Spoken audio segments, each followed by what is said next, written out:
Start by saying that we only have 2 hours. I'm hopeful that we can have room for as much discussion as possible, but I also recognize we only have 2 hours and quite a bit on the agenda. So if I'm moving things along a little bit too fast and you don't think you've had your say, please let me know. Because we have very tight schedule, we're gonna jump right into the first 2 things on the agenda, and I've asked Craig and Dwayne to be here tonight to help lead those discussions. And the first thing on the agenda is the legal counsel update. At our last meeting, we as a board decided that we were going to extend contract, but with the directive that as a board we wanted to conduct an evaluation. So there's some information provided that I'll let Craig walk us through, and then Lori and I will also provide some feedback based on some information that we've gathered. All right, well, we didn't really track legal fees that I could find prior to my coming in 2012, and then when I came, for whatever reason, I thought it was a good idea. But in my former life, I always found it valuable to be able to share with the public what we spend legal fees on. We don't have in-house counsel. Many large districts do. There's pros and cons to both of those things. Lots of times in-house counsel, you get more work for your dollar per se because they're on staff, they're here available. And I've actually experienced that in Ankeny. They had Jeff Krausman, an attorney in town, who dedicated 2 days a week to dealing with school district issues, and he'd come over to the central office, he'd be available to answer questions, and it was a pretty good system. What I found, however, though, is that more availability turned into more reliance. Seemed like everything had to be run by the attorney, and there was very few things that didn't. And then the second thing is that Jeff wasn't an expert on everything. And school law is very specialized. Special education, you can make a career in figuring out how to interpret federal special education law, right? Then you have contract law, you have land law, you have just general litigation. All those types of things in the school environment are specialty areas, and you can be a jack of all trades and a master of none, but sometimes it really benefits us to go to those people who really have that specialty training and that specialty experience. And so a lot of times it is on our best interest for like a special education issue to go to the state expert. She works at Allers Law Firm. She takes on all the special ed cases and provides that advice and that continuity of interpretation of special ed law. And so those things have been the pros and cons. So you have to kind of work those out. Iowa City has chosen to have a corporate legal counsel for the school district. And I say it's corporate because that's what the law specifies that we are, of course. But corporate legal counsel, it doesn't work for administration, doesn't work for the board, it works for the school district, okay? And in general matters of what's in the best interest of the school district, he's available for us to call upon. When I do bonds, however, when we sell debt or do bonds and those kind of things, Joe in particular says that that's not an area of expertise of his. And so we needed to go somewhere else. And so we have bond counsel that we use on a very regular basis in Allers Law Firm. Her name is Beth Grove. You may have heard her name before, but she has been our bond counsel. Okay, And so for things like that, that are very specific, and special education's the same way. Joe says, I don't want anything to do with special ed, and so. But in general litigation matters, Joe represents the district and all those kind of things. And what do I mean by that? Well, we have the legal fee categories here that are broken down. And you know, this isn't anything scientific. It's just the things that happen the most, okay? And so there's a catch-all, but generally things are broken into contract, special ed, board services. And what I mean by board services, it can run the gamut. For instance, Kristen is having right now an issue with our website ADA compliance. There's a lot of interest in all schools in the nation becoming more ADA friendly with their websites. And so we've had to get some interpretation of some regulations and things like that, and Joe has provided that type of service for us and has steered us in the right directions when we need that kind of thing. So that would fall under this particular category. Kingsley, in his work with equity and those kinds of things, draws upon Joe for those types of things when he needs that help. Degner and Kortmeyer, just here recently we had an issue with what's about electronic communication that our students do. What about it is protected? What about it is not protected? And those kind of things. And so sometimes we need some guidance to weigh in on those kinds of things. And so Joe provides that. Negotiations with the board, and when the board has governance questions. For instance, Joe spends a lot of time reviewing policies and making sure that they're current, up to date when you go through your policy review cycle, okay? And so all of those things he does on a regular basis under the rubric of board services, okay?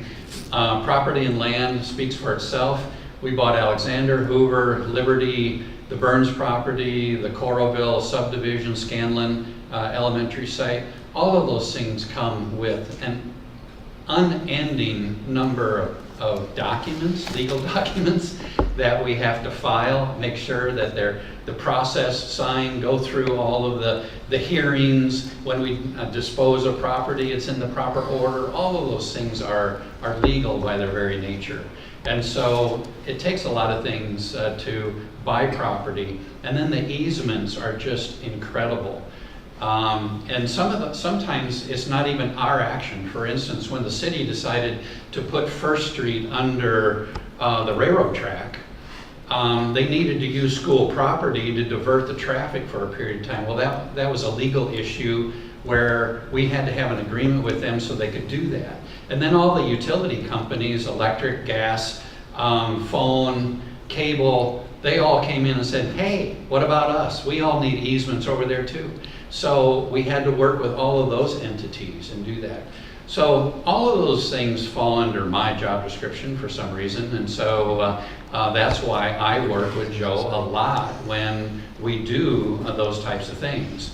Negotiations, employee relations. If Jane were here, she could tell you about the never-ending, dribble of employee issues in an organization where you have 2,000 employees. There's always going to be things that come up that you need legal advice on, and legal counsel and legal representation, because the other side has legal representation, right?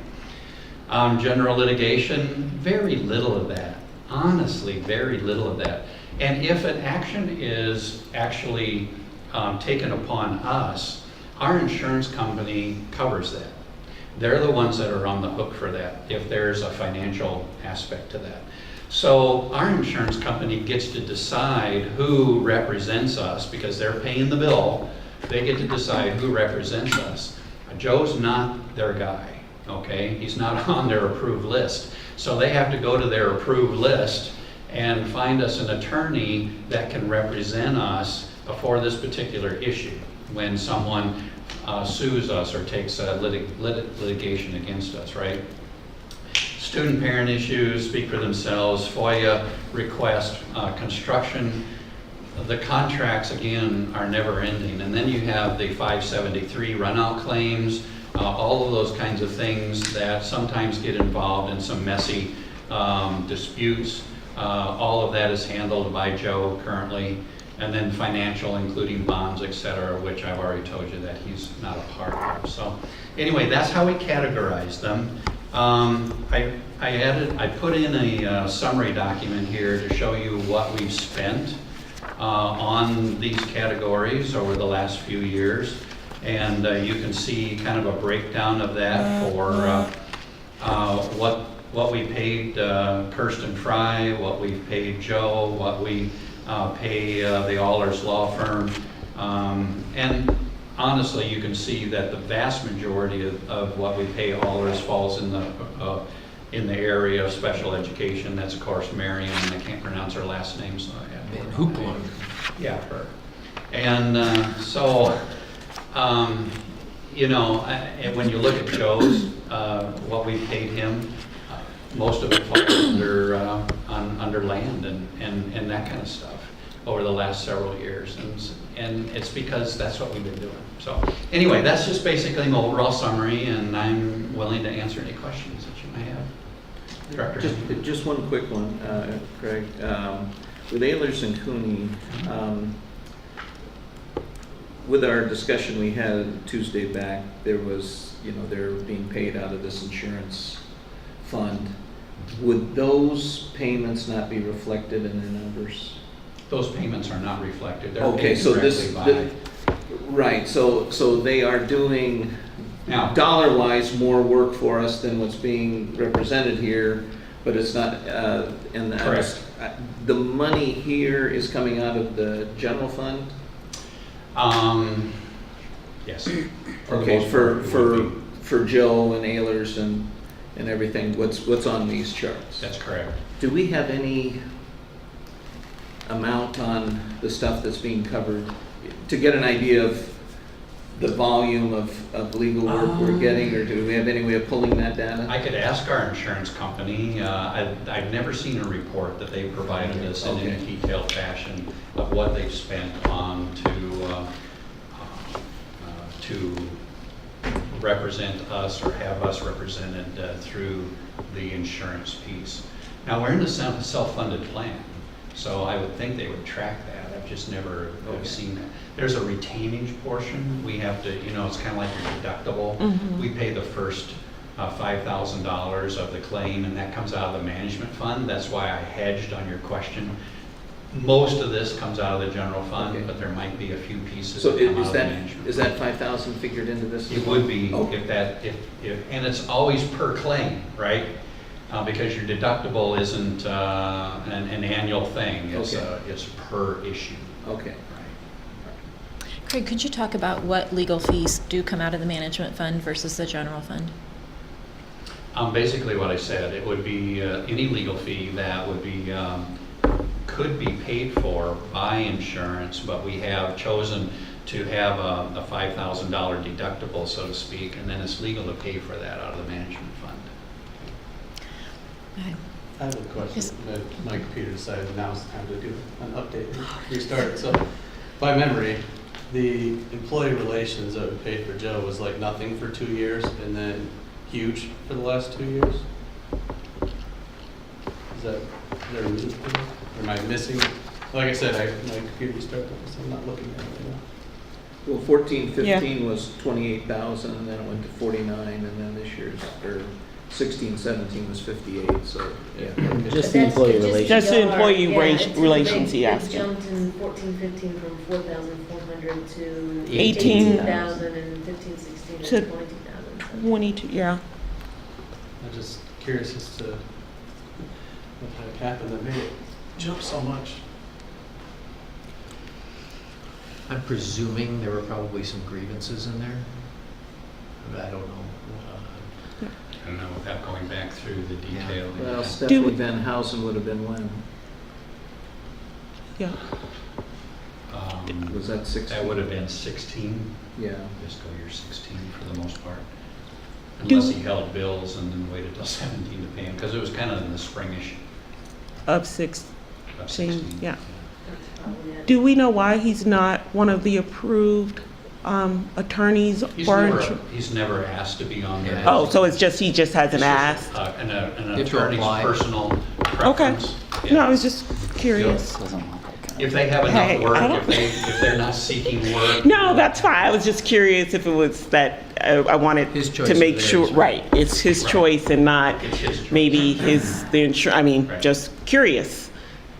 No, Because if good he got question. on them for us, they could also assign him for other cases, which he prefer not to. Right. When you're on the list, you don't just be us. Mm-hmm, okay. Does anybody else have questions about? What's the 573 rollout? Oh, that's when there's a dispute, like your general contractor's not paying the subcontractor on time. And we get involved in that because we hold the contract. And we have leverage over that by withholding 2 times what is owed the sub from the general. And the law says that we need to do that. And so when we get in those disputes, let's say it's a painter and the contractor owes him $1,000, we'll withhold from the final payment of the general $2,000 until that claim is resolved, okay? And sometimes we have to get into a mediation process through all that. It's a very legal, technical. 573 is actually the code section in the Code of Iowa that it falls under. Thanks. Yeah. We don't have it happen very often, which is good. Yeah, very good. They Let's do. hope. Yeah, let's hope. Does anybody else have questions for Craig regarding the information he provided? Before I jump into information that I have tried to collect. I know we're tasked with trying to evaluate. Evaluate is such a huge word. So I'm not sure. I think we need to have a discussion as a board on exactly what it is we want to get out of the evaluation, because in my calls, what I've done in the last 2 weeks is place calls to other districts to figure out how do they evaluate legal services. And they were just like, what? I mean, that's really the question is, well, what are you trying to measure? Because in their view, it's really hard to evaluate somebody that's so specialized when you don't do it. And, you know, for me personally, working in my job, I've actually asked for people that say in IT not to be assigned to me because I know how to turn on a computer and open up documents. I cannot tell them what they aren't doing because I don't know. So, and that was quite a few districts. In talking with presidents, they do not do any formal evaluation. So then the next step that I took was like, well, how the heck do you evaluate a lawyer in their services? Was then calling law firms around Iowa City and Des Moines to figure out how do we tackle this project. And I'm sorry about the lateness for one of the documents that was added, or 2 of the documents, a sample evaluation form was added. Victoria hasn't been feeling well, so been dealing with that this weekend. But that's been added, and that's something that actually very similar came from a couple of law firms that I've been able to talk with, because other lawyers evaluate lawyers, especially when they're part of associates at a larger law firm. So I think as a board, we're gonna have to have this conversation of what is it we're trying to evaluate here and how to develop something that can be useful for us if going forward we truly want to evaluate the merit of his service he's providing, or any lawyer is providing to our district. I mean, it feels like evaluation should be performed against sets of expectations, job descriptions, or goals that were established, so that you're evaluating against some kind of tangible output that you're looking for in this case, the attorney to provide. And I don't know if we had anything that sort of outlined what the job description was and the expectations were for this particular role, or goals set for what we're looking for from our attorney? Because if there's not any goals or job description, then this is just kind of what do we think? And as you said, I'm certainly no legal expert to know the quality of legal performance. You know, it's something Joe asked for, so clearly there's a Yeah. standard. I don't know what that is. I mean, I suppose in a law firm, they're gonna have their own criteria, that what they want. And, I wonder if he has, because he represents multiple other districts, I wonder if he's evaluated by them, and if so, what process they use. I didn't ask him that, nor did I know some of the other districts that use him, but I didn't ask them either, but that might be something that we could do is reach out to them. Because like you said, he has an expectation, but there is no job description for it, and there were no goals set from that standpoint. Do you know any of the other, do you know the other? Yeah, I know Highland, West Branch, And he's still working for them? yeah, he represents them too. West Branch isn't one that has a formal. They don't have one? Okay. Then maybe he's not evaluated there either. well, Like- and maybe maybe when he said that, he's talking about feedback more than a formal process. Yeah. I mean, that's kind of what my perception would be. And I know how I evaluate, so thankfully, I have not had a lot of interaction with lawyers, or needed to, but it's always been at the bargaining table, or in a personnel kind of a situation. So those are the people I'm like, well, what do you guys think of Joe specifically? And I've talked to, Jim Jacobson and some Uniserv directors who are going to deal with lawyers on going up against him, right? He's on the other side of the table. And so that, and then their perception is things like honesty, fairness, some pretty, not necessarily objective sort of criteria there. But that's been, kind of the relationship over time. And I work with our general counsel at ACT a lot, our legal team, and have been through a number of GC interview processes, and the things that we look for are obviously legal knowledge, ability to make confident recommendations, in terms of interpretation of the law and coming and doing the research and coming forward with, here's the risk, here's the law precedent, here's, very clear presentation of history, context, and then recommendation from a legal perspective. Look for, obviously, attorneys to know when they don't have the expertise. We've already shared that Joe will know, and we need to go get a special ed expert or whatever. So clearly knowing and having that judgment to when to reach out. Obviously, skills, communication skills, working well with people, that's a component of practically any successful professional.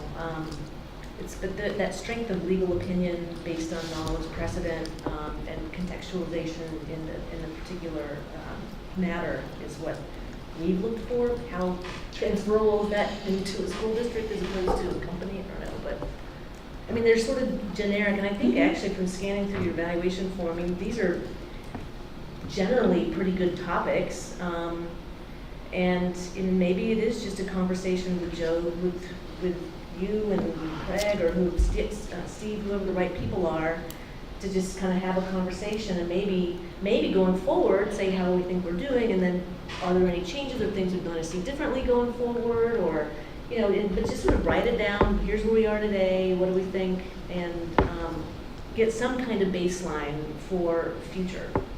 One thing I'd add to this list is just availability, or responsiveness. Like when you need them, are they there? That would be a pretty objective thing. Like, Well, it's also in his fee structure to say that he'll charge us more if he feels that if he has to break away from work and things like that. So I said it. I've got some concerns with a few things that Joe has done. And there was an incident with Sabers' son with a gun incident, and remember being present at that one, and wasn't, we had one administrative staffer that felt it should have been handled differently, and that, and I kind of went along with that person. Also on the Stephanie Van Housen thing, we really clobbered a very good employee that had one evaluation and it was very good. And then I think on the Hoover thing, we were, if you go by what the judge in Johnson County said, we were on the wrong side of it. And I think that that was huge. But I'm not an attorney, I don't evaluate them. I have a brother who's a federal public defender.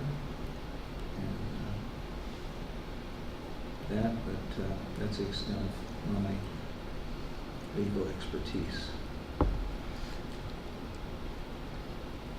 So, Craig, when you talked about having, in-house counsel and kind of can get a little too reliant on that, Joe's pretty available, pretty local. I mean, are we skewing towards that area of being too reliant on things? Yeah, I don't know how to answer that, Sean. Except, just the issues that we deal with seem to kind of become more and more plentiful and more complex in the world we live in. And so when every step or misstep is, magnified 1,000 times over, and whether it's the news or whatever, it really makes you want to make sure the decision you're making is perfectly right and that there's background for it and things like that. So I would suggest that in my job, and I can only speak for my job, but in my job, there's probably been an increase in the use of that legal service over time, just given the complexity of the issues we find ourselves in. and because time Yeah. is of the essence, I'm sorry, we could probably, I'm just trying to see what the next steps will be. This is You- on the agenda tomorrow. Sort of like an update, yeah. Not We can have some conversation about it. some, but I think it's more like, well, report back is part of being transparent. Right. So- I was just going to make a point whether we don't need to discuss it tonight or even discuss it tomorrow, at least to bring it up. I think not just a review process. I think what has to be created is some sort of transition plan, because I'm not going to debate the merits of Joe. I don't know the guy, and I haven't had to deal with him, right, personally. So at some point in time, we're going to change legal counsel. Maybe it's sooner, maybe it's later. I don't know. But it's complicated, right? We talked about that at the last meeting, that, there's ongoing things all the time. And I don't think that we have a plan in place. What are you going to do when you want to make that change? I mean, maybe the plan is, it's a year-long plan, and here's how we're going to transition from one to another, and here's what new person can take on and whatnot. But I think that part may be more important than the review process. And I think part of that transition plan would be to state what it is we're looking for in our legal counsel, and kind of getting that set of expectations outlined, so that if we do transition to new counsel, we've got something to start from. I don't know. Obviously, we're not going to have that by tomorrow, but No, that's something that we should at least try and but, put on the burner so together. I'm just trying to wrap my head around. So a transition plan without evaluating the services we're already getting? Well, No, I thought it was Just in the event we addition need. to- Oh, right, okay, yeah. in addition No, to an right. evaluation, okay. No, the I just wanted to make this evaluation- sure. evaluation is great for Joe and any other future counsel. I think it's something that should be in place. Okay, Otherwise, we're going to, have the same problem, 20 years from now with a whole bunch of different people doing the same thing. We can help those guys out if Yep. we have some sort of evaluation and some sort of plan if the evaluation goes poorly. got it. I just wanted to make sure I understood, so, okay. I think that is forward-looking. I mean, Joe said himself, he's 68 years old. Yeah. I mean, Mm-hmm. I suspect he won't do this forever. And so when and if you would choose to keep him on, or however long that would be, he's going to step away. Yeah. And it's really important to the school district that be as smooth a process as possible, so that we know, so we don't drop things in the transition that are real important to the school district. So Craig, seeing as how you would have the most exposure to that transition process, is that something that it would be appropriate for us to ask you to provide to us? No. No? Something that- Because I don't know that we could say, X, this happens, or, It might be something that, not that we ask him to provide to us, that we have board members willing to tackle creating with feedback from Craig or Smurley. I wonder if the School Law Association has some kind of transition plan, because I would presume the other Okay. 333 school districts go through this on a regular basis, and so Maybe I wonder that if there, would because there's actually a Yeah. Yeah, I was gonna say, selection of it's- attorneys, Okay. and I wonder if they don't have something, so I could reach out to them and see if there's some resources available, because I wrote down what are the set of expectations that we have for the school attorney. They may not have a job description, but I wonder if they don't have Yeah. a set of expectations. Do they have some kind of review system? It may not be an evaluation, but is it a review? Is it a two-way process? Do they have a transition process for when you do go through a transition of legal counsel? And see if maybe they could get those documents for us? Yeah, that'd be great. that'd be great. And that was the Iowa, I think that they're the School Attorneys Association of Iowa. It's not, it doesn't start with Iowa, so I can't remember exactly what it is, It's but got Bar Association. it might be. So we can reach out through the Iowa Association of School Board. I know they know how to get a hold of them. okay, great. And then the other question I wanted to ask is, one thing that I've felt as a board member in the past is that I haven't necessarily felt like I had somebody that I could ask a question if it was about Joe, like for example, doing a closed session about Joe. Like, it would be nice if as a board we could have somebody other than Joe to just ask when we need that. The Stephanie Van Housen situation was another one where the board had no legal advice because Joe was representing the district. The board was in a position of a decision maker, but we had no legal guidance on what were the implications if we go this way versus that way. I felt, Guidance, right? what's that? Independent guidance. Yeah, I mean, Stephanie had her representation, the district had their representation, the board is the decision maker. Kind of, we're like the court. And I would have liked at that time to have had somebody say to us, if you go this route, you could be looking at this path. This is what's possibly in the future for you. If you go this route, you may have this happen. And I didn't feel that we had that. And we usually recommend that that's the case, because one of two things happens. I'll use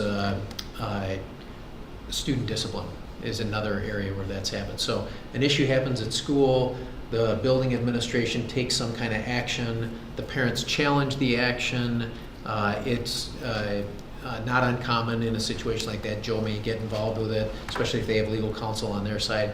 He gets involved with it, he looks at it, and at some point in time, that may go through an Appendix 6 appeal and show up in front of the board. Well, now, because Joe's been involved working with the building administration team on the discipline, he's going to wind up representing that part of the school corporation. Well, now the board's sitting up there, and we recommend that you actually have counsel for that. If you look at the bottom of the bill list, you see Richard Gaumer on there. He's out of Ottumwa. He usually serves in that role. So that way, when you're sitting up there, you hear the kids' side, you hear the building administration side. Now what? Well, there's an opportunity for you to go into closed session to deliberate. While you're in there deliberating in closed session, the attorney is right there with you and walks you through all of that. So whenever there's a situation where there's sitting at the board table there, you have in front of you two groups, the district, some subset of the district administrative team, and some parent or student or employee or something. We recommend you have somebody at the table with you. And Richard has served that role for us in the past. in particular with student issues that have come before the board, which aren't always an open session because of the nature of the kids that are in there. But he's served in that role, I don't think since any of you have been on the board. I was going to say, I don't think No, we we used didn't them have, we in. didn't have that Yeah. with Stephanie at all. Okay. Yeah, I didn't So even know that was that's That's available. always our part of- recommendation as the administrative team, is that you have somebody in And that role. who chose him as the? Joe recommended him. We said to Joe, hey, we Okay. need somebody. Who else is out there? And so I think he gave, I think it was Marla and Carla at that time. He gave them 2 or 3 different attorneys to choose from, and they picked Richard, so he's served in that role. So we can get But- recommendations. But and- there's others in the community. Oh, absolutely. Yeah. In Yeah. that, Yeah. and He picked, there's one in Iowa City that, and it's not what people would think, it's not leaving.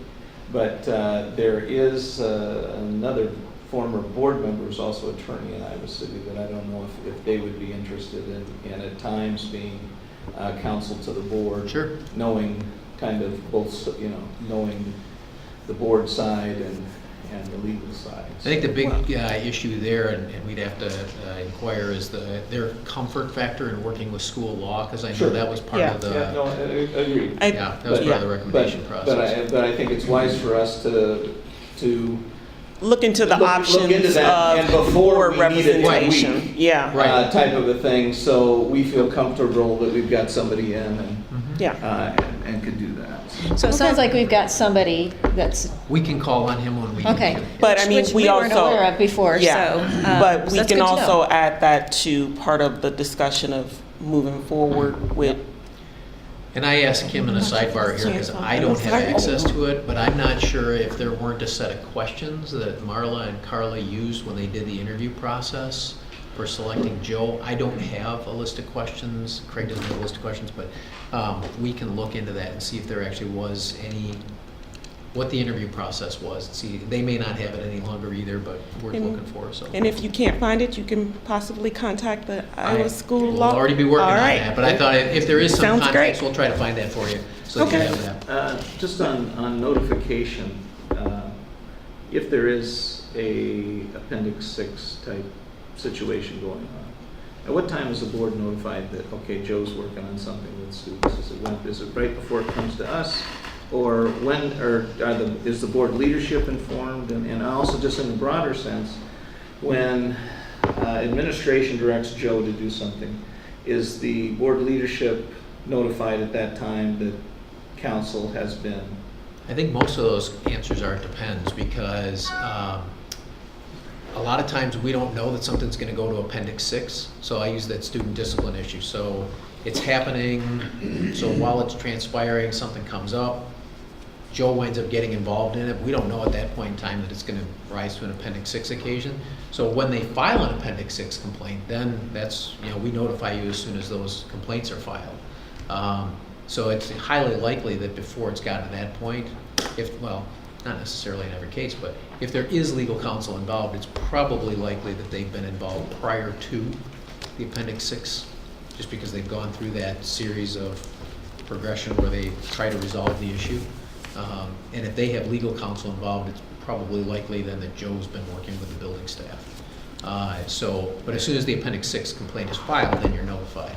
And then in terms of the work that Joe is doing with the district, we don't go through and notify you every time we contact him or the issues that he's working on, no.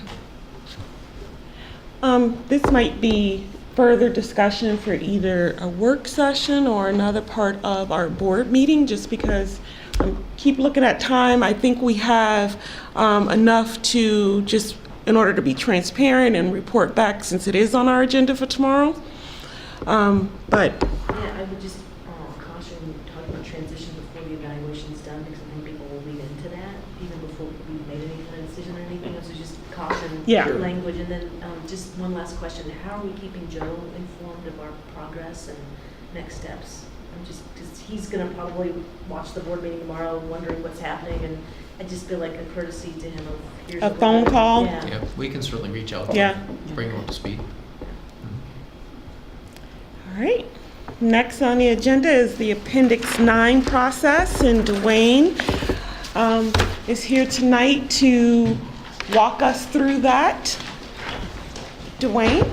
Thanks. The first thing I think I'll point out to you is the second line on the page. The second line says capital improvements requiring bid per Iowa code. And what that means is what the projects that by statute require a licensed architect or engineer is required to put out in the public bid process. So typically, by Iowa code, that's any project over 135,000, probably kind of round it down to 125, just to be on the safe side. But what I would tell you is that the Department of Education on the facilities page has a great chart that you can go to, and I do it all the time, where it refers to the level of projects and whether or not it qualifies for the building, for the Iowa construction bid law, or if it just requires formal quotes, or if it's just an estimate, okay? There are different levels where you can do that, but that's a good place to start, to look for things like that. It also talks about architects and engineer licensing and what's required, so I use that as a reference a lot, so I would refer you there. And it's a good place to start, and I'm sorry I didn't bring it with me, but it's a good place.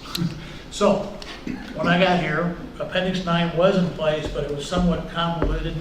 It wasn't really definitive about what steps in the process there were. It was like the initial process, 50% and 100%. Well, what's 50 and what's 100? Nobody really knew. So we refined this, Steve, Craig, and Dave Duty and I, to meet what architects and engineers do. And architects and engineers go through a 3-step process. They do schematic design, which is just the overview, the pretty picture, the concept drawings, you've all seen them. And then they get into design development, which is more the lines on the paper, where the doors go, where the windows go, where the outlets are. They start developing those things. And then construction documents are the actual hard-working drawings plus the specifications that go out the door, okay? So through that process of design, schematic design and design development really are important to keep the project moving through design, but really the important decision that you make is the construction documents, because that's what we're going to put out there to bid, okay? And that's what the dollars are for. So to start that process, step one, it's really pretty simple. Has the plan been authorized? Well, all the plans in the facility master plan, we assume, have been authorized as projects. We've been working on per the schedule, okay? Step two is we select an architect or an engineer, whatever the case may be. Some projects are better with engineers than others. And we've developed an RFP process.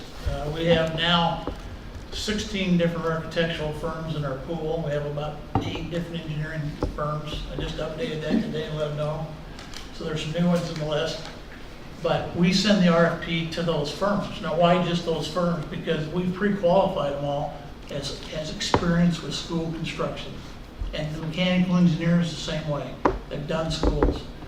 Most of those firms, not all in the 16, maybe at least 12 of them I've actually dealt with over the years. I know their personnel, I know their experience. And we rated them when we brought them into the pool. We didn't accept everybody because, one, we didn't want too many, but two, we wanted to make sure they were indeed school architects. There are really 10 or 12 really good ones in the state of Iowa. They're all in our pool, okay? So we do an RFP, we have this huge spreadsheet matrix where we evaluate the personnel, we evaluate who they're gonna bring on as mechanical, electrical engineers, landscape architects, civil engineers, structural engineers, what their fees are, what their design process is, things like that. And they provide that to us whenever we ask them for an RFP. We'll rank them and we'll get them down to 2 or 3, and then typically some of the in-house administrators will help me review them, but we'll also go to the school principal, we'll go to some of their staff, we'll sit down, we'll talk about them. So we'll get them down to one that they really feel comfortable with by looking at some of the relevant projects they may have submitted with their RFP. So then we bring that to the board, we get them on board. That initiates the design process, step 3, schematic, step 4, design development, step 5, construction documents. Along the way, we also have to have by law a public hearing, that's step 6. Typically that's done before we award the contract to the general contractor. It can be done during the design process, it can be done at the end of the design process, but code says, the intent of it, I believe, correct if I'm wrong, is that it be held prior to award of a contract to a general contractor or builder. So anybody in the public that has an interest in that project has the right to come to you, the board, and say, hey, we think it's a great idea, or we object. You know, I've heard it both ways. So that's a necessary step. Step 7 is then when we accept the bids, and bids have to be secured with a 5% bid bond or 5% cash. And when you're talking millions, that's a lot of money. And even the bid bond, contractors are required to sign on and have the assets to back that up. I did a lot of public bidding myself, and believe me, it hurts sometimes to sign those documents because you really do put your money where your mouth is, you know? I mean, if you say you're gonna do it, you have to back it up. So they provide a bid bond. How does that help us? It kind of pre-qualifies contractors in that they're financially stable. And the insurance companies are the ones that give those bid bonds, and they won't give them unless they've seen performance from that contractor in the past and they've been financially stable. So on bid day, they have to provide a 5% bid bond with their bid.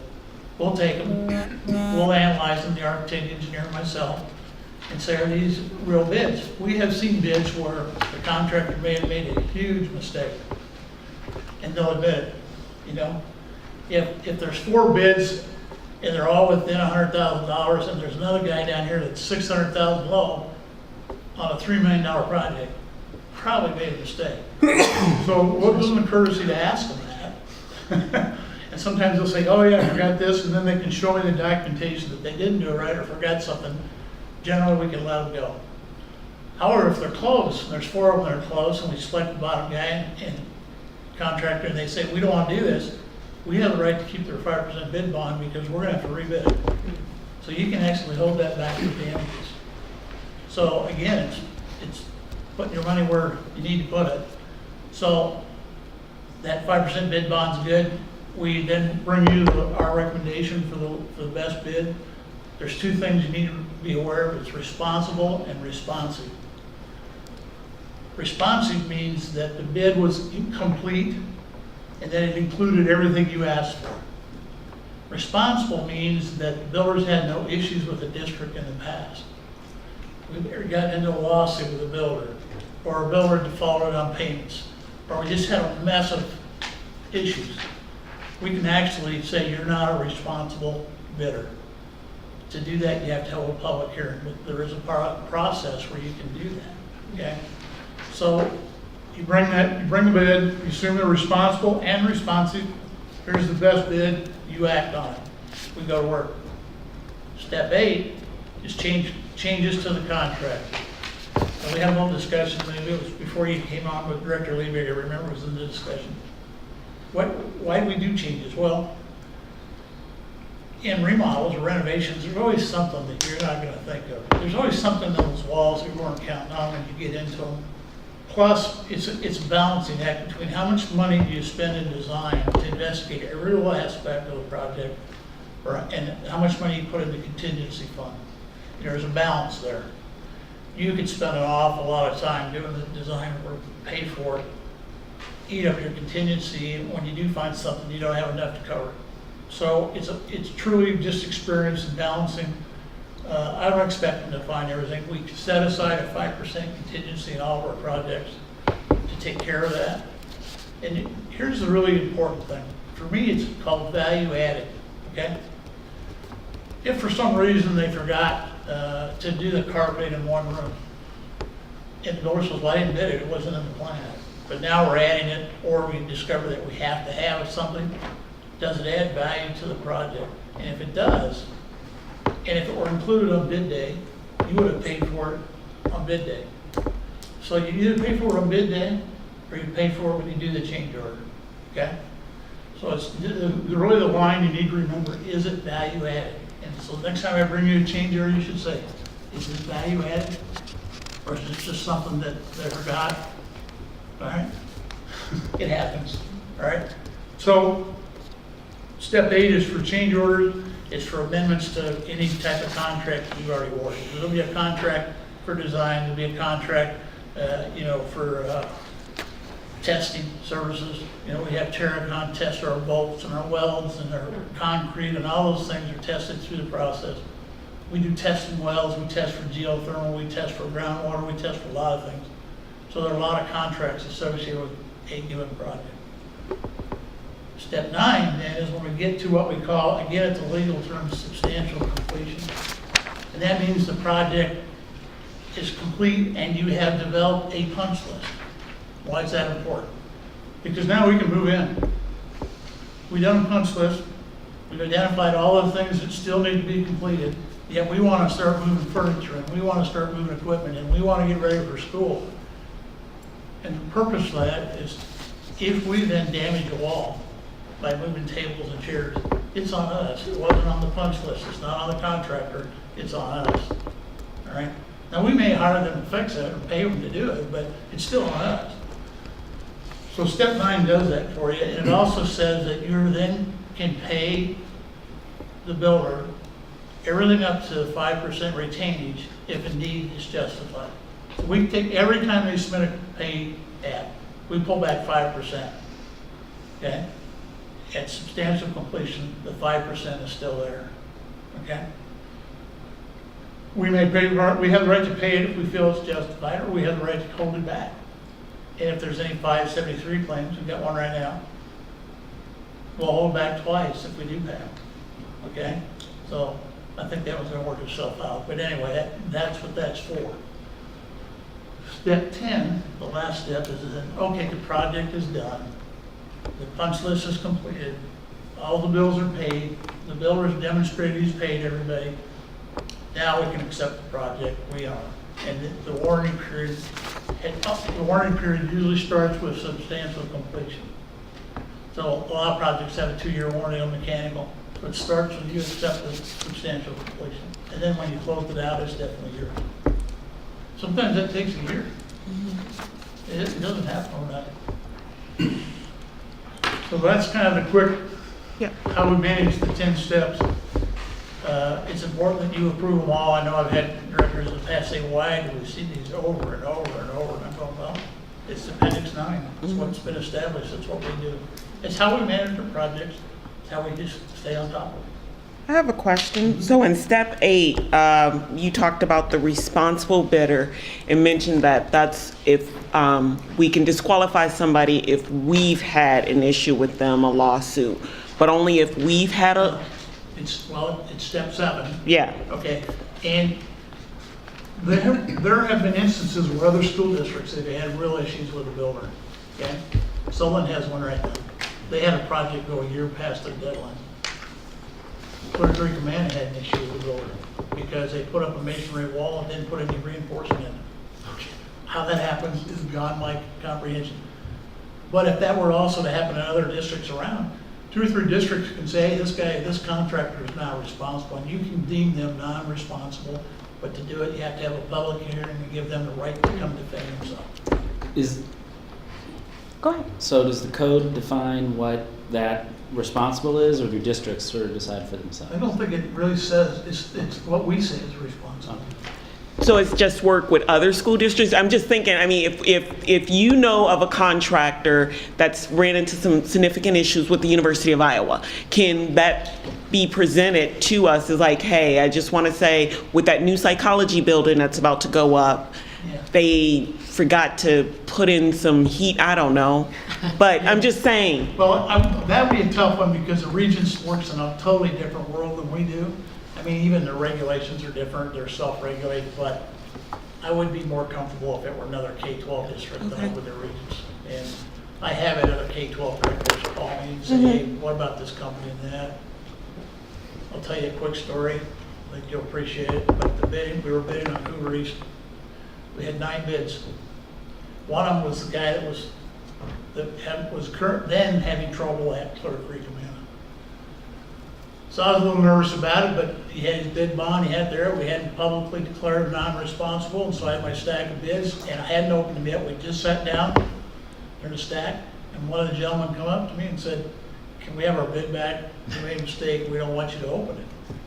At the meeting. Wow. At the bid opening, and I said, well, who are you with? And he told me, and it happened to be that contractor. I couldn't get it out of the pile fast enough. And he had to tell me, no problem. But if I'd opened one, It's too late. It's too late. I got one quick question. The step eight's the one that gets the most visible notice, right? Because we're adding costs a lot of times. Yeah. You talk about a 5% contingency. Is that, I'm just trying to figure out mathematically where that works. Let's say we have a $5 million budget for whatever building. We take a bid that's like 4.75 million, so the 5% is there, or we take a bid that's like at 5 million and we're gonna spend 5% on top of that potentially, or? Okay, let's start at the beginning. You give us $5 million, we've assigned $5 million for this project, okay?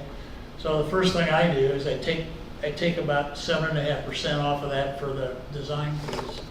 I take another 2% off for reimbursable expenses, some of the testing fees, things like that. I take another 4% off, 3.5%, 4% for furniture, fixture, equipment. I take another 5% off for contingency, and whatever's left is what's available to award on bid day. Okay. That's, I do that for every project, and that's how we've managed to stay as close to budget as we have for the last 4 years, because we manage that hard. And sometimes you get down to the end and you haven't used your contingency, or you haven't used all your furniture stuff, and you know, there's no hard fast line that says it has to stay in this column. As long as the total comes up right, you've done well. no, I appreciate that. Yeah. Yeah. I'm a Now- math guy, so that helps. Yeah, on the punch list, and you kind of said this at the meeting the other day, but we're leaving it up to the architects and the contractors to do the punch list? No, I said they lead that effort, but we always have one of, either my construction manager or myself, and sometimes even the principal, will join the architect and engineers on a day-long walk through the building. Okay, So we'll see things. I see a lot of things that they don't catch that I know are maintenance items, okay. so. And, you know, like, I walked that Chinook playground, there's supposed to be 2 tiles in there, I just see one. Yeah, I went back out there, and I couldn't find it either, and I had the landscape architect did go out and find it, so I just haven't responded to you. He said it's there. It is there? It is there. Okay. Well, I think it's, you know, it's You know, I- extremely important that we have our own eyes Right. and don't trust it to the people to say, sure, we did this, we did this. And I don't know how many times we put in elevators, and it seems like every time we get a change order for a smoke alarm in an elevator shaft.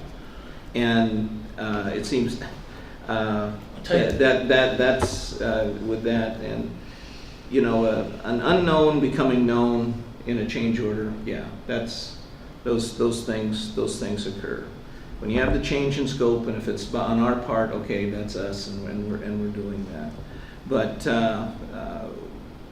a situation like the music room at the Fine Arts Edition at City High, where the floor was damaged, was not our fault, wasn't the taxpayers' fault, wasn't the kids' fault.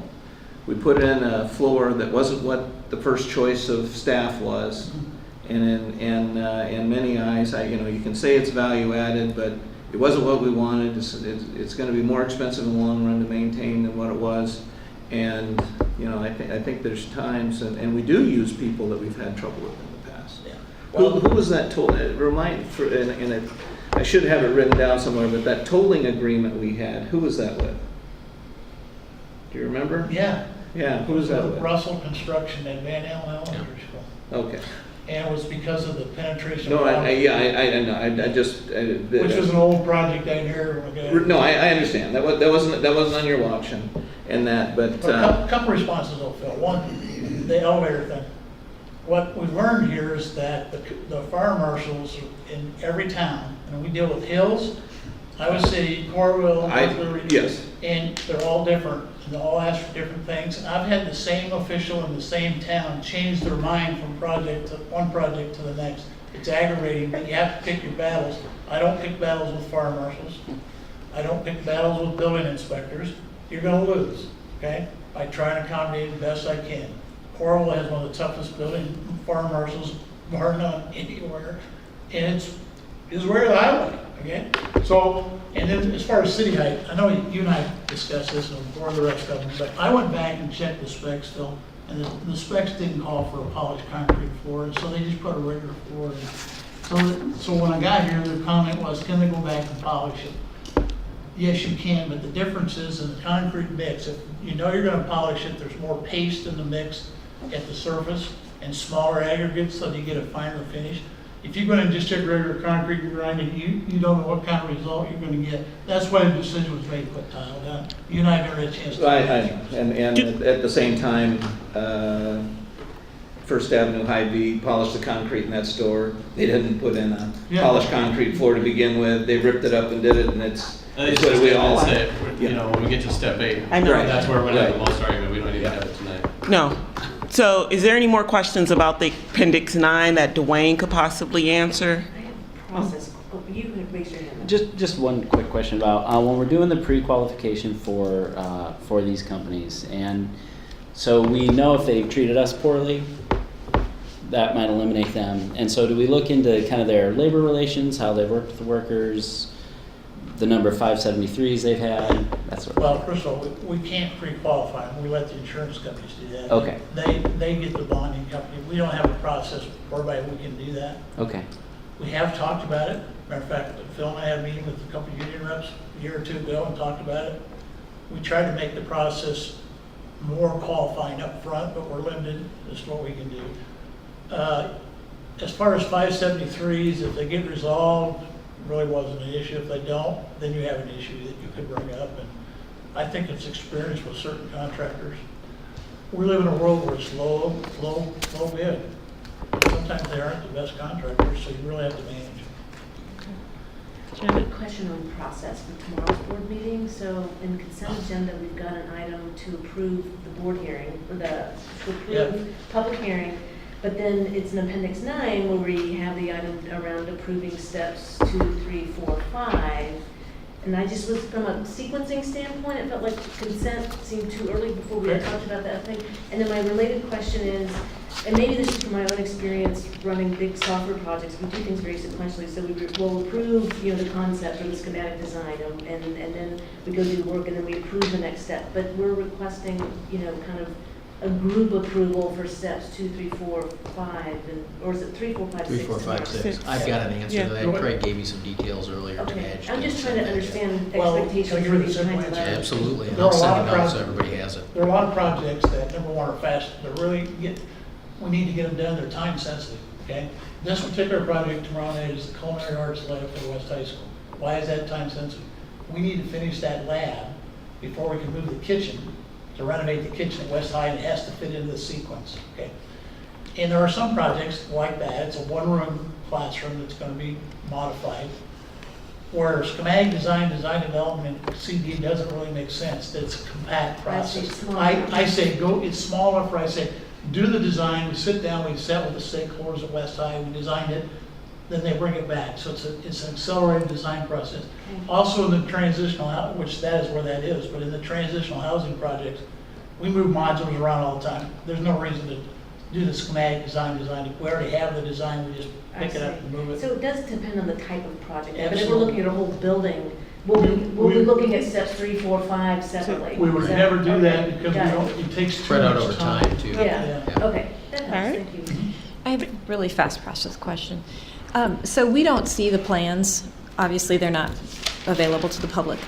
We don't see them till the meeting, but could you put them in the administrative content? I don't- Or the executive content, whichever Oh, it's yeah. called, so that Yeah, we can do we that. that are logged in could see it ahead and we could have some Absolutely. time to review it? Sure. Good Absolutely. idea, yeah. Yep. The one that you're gonna see tomorrow is the new elementary school in North Liberty. The architect will be here to explain that one. He's still working on his presentation, but as soon as I get it, I'll hand it Yeah. off to Kim. And Okay. we'll load it, and then you'll get a ping through the email that says Okay. that the board docs have been updated. Okay. It's just kind of hard when it's Yep. like in front of us and Sure. we got to approve it. Well, you so know. when you Some do of those it, it pictures just are hard allows to us see to on the continue. screen. Continue with the just allows us to process. Continue to design. You have to think of the construction document. That's that hard, fast approval where this is really it, folks. Although Okay. you have told us before that You have several times up. you have told us. What do you do? It's a schematic design. Yes, but if you've told us before that if we approve it, it will be substantially harder It to does get change it harder. each Absolutely. step. So Okay. You're absolutely right. And you didn't forget. All right. I don't forget that. I usually bring a big roll of drawings to the CD, and I just sit in the back Yeah. there, everybody runs. Well, thank you. Thank you. You guys are more than welcome to stay if you, okay, I take that as no. Yeah. I'll disgracefully excuse myself. Okay. Next item, thank you so much. Next item on the agenda, we were going to talk briefly about some committee work, and Lori was going to lead that conversation, Yeah, so, okay, at least with the board committee piece, and I guess the those are yours. Actually, I better keep one for me. Okay, so we've got a lot of committees, and I guess I envisioned that we were going to fill them in tonight, but we wouldn't have to. Steve provided us with a document that has basically all the information. This is just simply the slots, who goes in the slots. So do we want to go through it? There's a few pieces of this that I do want to discuss in more detail, but I think we Just need to go process try and fill this in as much as possible, because there's probably meetings going on that Sure. need some people there. Okay, so then maybe as we get to each one, I'll talk about how it's worked in the past. So Education Committee, that's something that the past board decided to make a committee as a whole, of the whole. So we met, I think quarterly, was it? Quarterly? And we would sometimes identify, sometimes the board would say, hey, we want to hear about this or this. Sometimes administration would say, we want you to hear about this or this. So it's kind of a combination. We included the ICEA co-presidents in that committee. But, you know, we can decide how we want to do that. I don't know if they've given feedback that they would like to continue that. It's actually the first 1, 2, 3, 4 that you went over our NSA policies Right. on how the makeup is too. Yeah, and we deviated from that, though. The last board deviated, because the Education Committee, we made a committee of the whole. And it didn't even exist prior. Well, it existed, it just wasn't It's an in the active committee. policy. Yeah. Appendix Appendix A, you A, said? which is what you're going to hopefully approve tomorrow, actually says it's a scheduled meeting of the full board. Okay, so we must have changed that then, because Yeah, it that's didn't right. exist prior. When I came on, that was something, do you Right. recall, Phil, that we Right. decided that it was a whole new thing that we added in ICA, we made it a committee of the whole. Right, and it was, So- not, it was the board, it was superintendent, we'd have Matt and Amy there. There would also just be, there were some teachers on it that I don't know that were, It's, Three, maybe, ICEA. you know, it's it was and I really felt that those ed committee discussions were some of the best. And I know as a new board member getting on, that was when we really had the discussions on the nuts and bolts of curriculum, and we would go to the buildings and we would be talking with staff and everything that way, and it was. Yeah, that's the other thing we decided, was that we wanted to take the committee meetings out into the community instead of Right. doing them here. Right. So that we could see the buildings, also Correct. that staff could see us. And as far as I'm concerned, we can't get the ed committee up and going quick enough, because there's a lot of topics that I think would be great material for that, and I know I got, myself personally, I got a lot out of those meetings. We tried to keep it to one topic as best we could, so Right. that we'd, because otherwise we couldn't really do it justice. So, And so I pulled up, the appendix A that we are gonna vote on now, and it's, highlighted in sections and lines that crossed out and stuff. Are those changes that we're approving, Tomorrow. for moving forward, basically? Okay.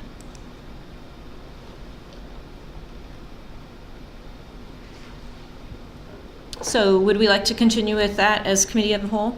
Well, I think, Is that, if you're gonna make that decision different than what it is in wording, that would need a policy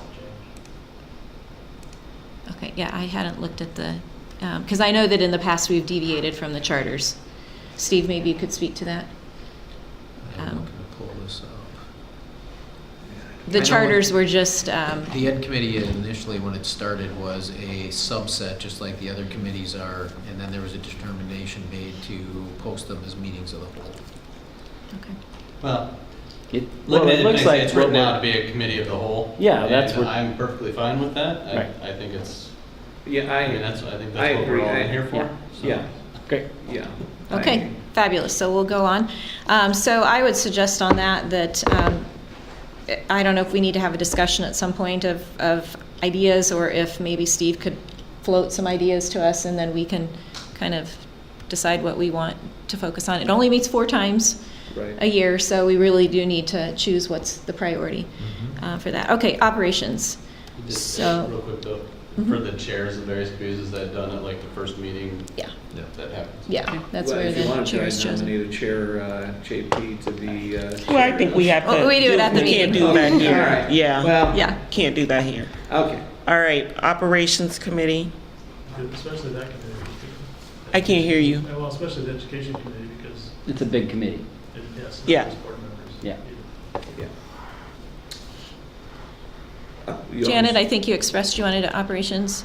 Yeah, and I just had questions about the operations committee, because it doesn't suggest that there's any other members other than board members, and that seems kind of hard to talk about operations stuff if there's no one from admin. Oh, no, there is. There is. It's usually, Dwayne is in all of them, Craig normally sits in, Okay. Steve Adam. is in those. It's just not specified. Sometimes. Yeah, it's not specified in a charter. I think that's what she's Sometimes there's talking even more. about. If it's something that had to do with IPM, Dave McKenzie would step in. So yeah, it was 3 board members plus admins were on administrative staff. Okay. So It How just often wasn't it now specified. generally meet? we And actually, maybe just to give you a history piece on that, the Ed Committee was not specified as admin and ICEA when it was first constituted. So all the board committees were constituted as a subset of the board. So 3 members of the board sat on the committee.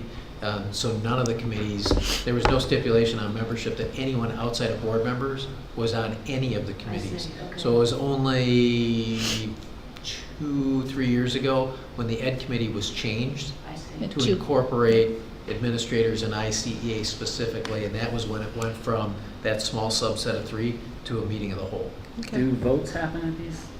No. Not No. just discussions Discussion. and we push things up And to the. bring it, There are Sometimes things times, come down from Yeah. the board to be Right. discussed and we hammer on it, then it goes kicked back, but no, there's no, in that committee, that one I was on, along with Director Levick and Chris Lynch.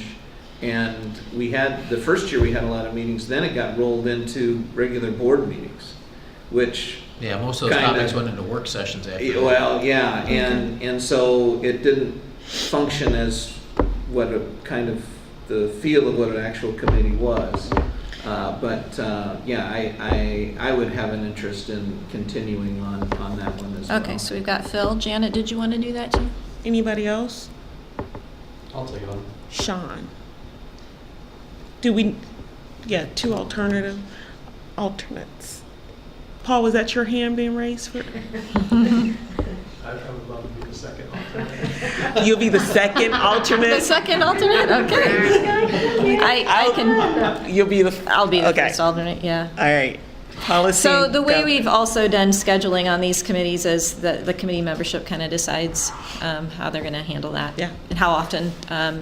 Like if there's not something to handle right now, they might decide. We don't necessarily gospel follow the charter. Mhm. So, policy and governance. Me.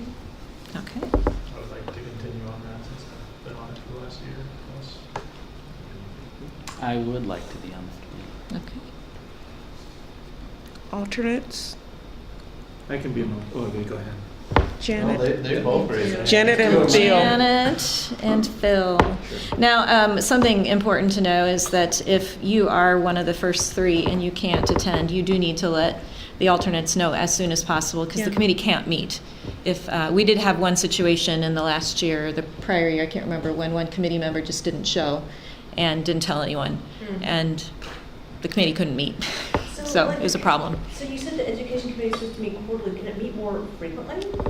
Again, we can do what we want to do. It's a committee, yeah. I would like it to, personally. Yeah, I think if we have things, Depends on the business. Right. yeah, we can set the schedule. Well, and it almost seems to me that it met more than that at times, but maybe my recollection is That's all. It's not- So financial oversight, the way we did this past year was different. So I'm just going to give you a little background. So prior to me being elected to the board, there was no financial oversight.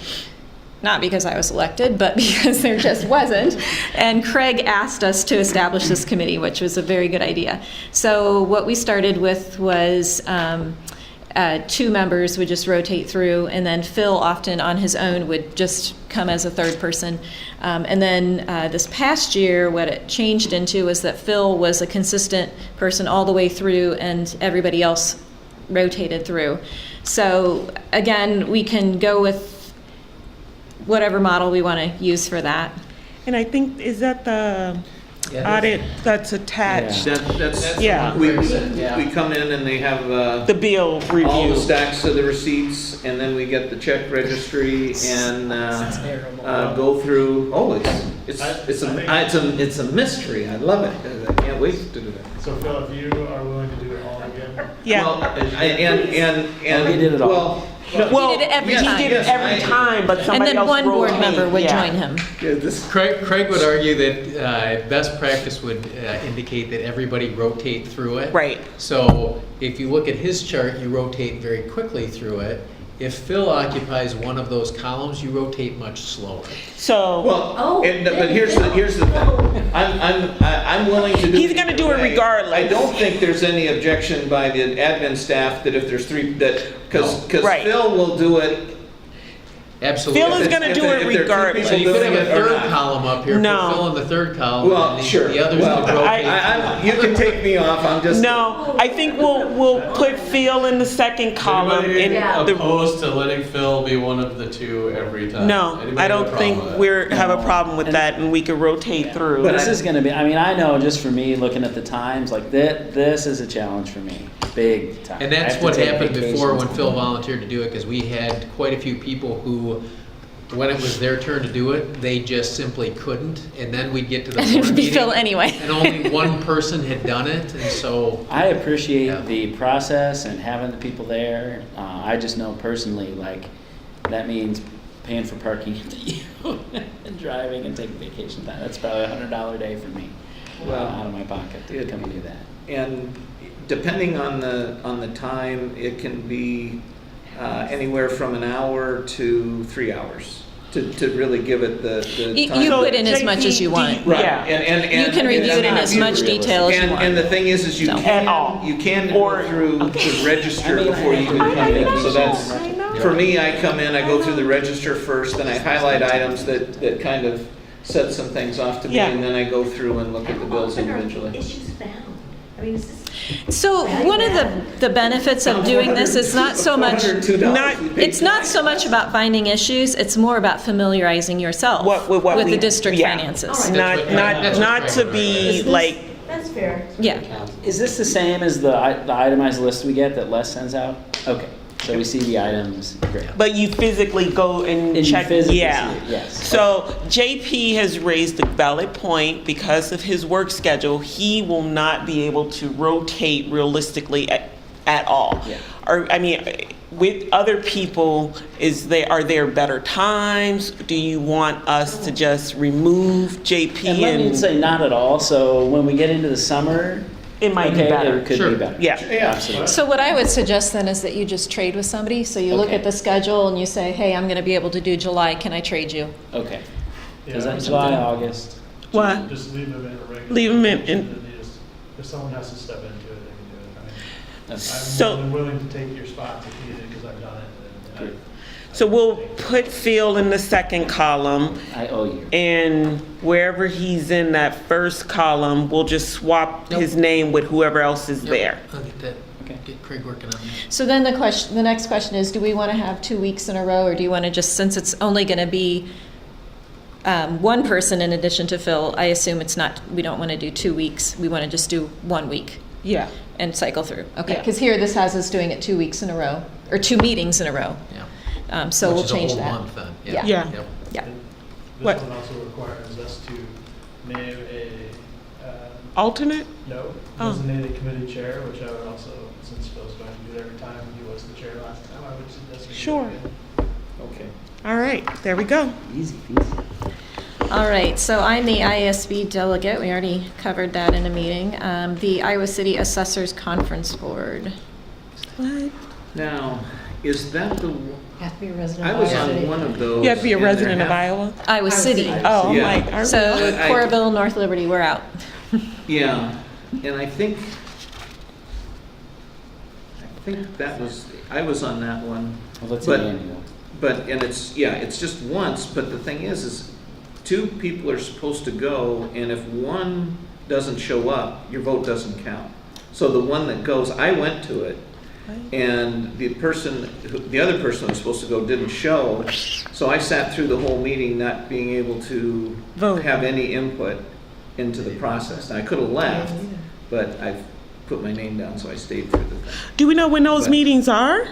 They give it to you in It's only advance. Yes. one meeting, right? Yeah. It's a one just- meeting? It's just one meeting, and it's very, it's more perfunctory. It's with the, gosh, I thought the county people were there and the city people were there. Do we know The when city this, council. when the next one will Was be? it in the summer? No, I almost think it was in the. It was in the spring, because I Yeah, remember you okay. talking about it. Yeah, but it's one night. It's an hour It's a night. max. They have an agenda set up. Essentially, you just go in there and agree with And walk out. And walk out. I'm It fine seems with, like, you've got two and an alternate listed there, and if two people need to be there, I think you need to fill those 3 spots. yeah. Yeah, absolutely. Because Right. there's only 4 of you that live in Iowa City, so Yeah. arm wrestle. I'm fine with being Okay.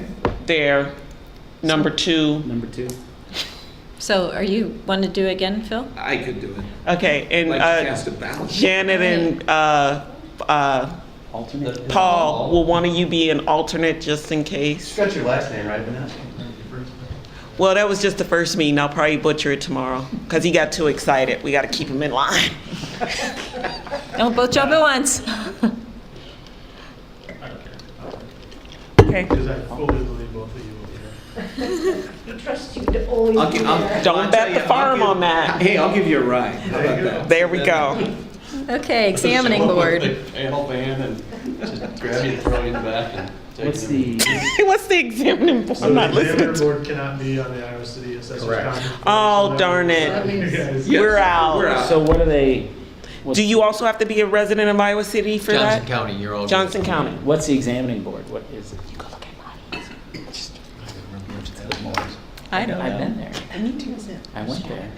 Sorry. We saw Does anyone? board. That's not, that one It means was ad empty. hoc, doesn't it? It didn't even meet. I don't think it We're has. waiting. I don't think that committee has met in a couple of years. What was the, What's the? Does anybody know what the point No, of it could it? mean that this is the year, so. Does anybody remember what the The one that point of it I'm I'm trying was? to- I don't Hey, off the that's top of fine. my head, I apologize. JP, that sounds right up your alley. sure. There you go. Sean, do I hear a yes? I That think. one's the next one, right? But can we get more Well, the next one's information? gotta be one of you 3, so.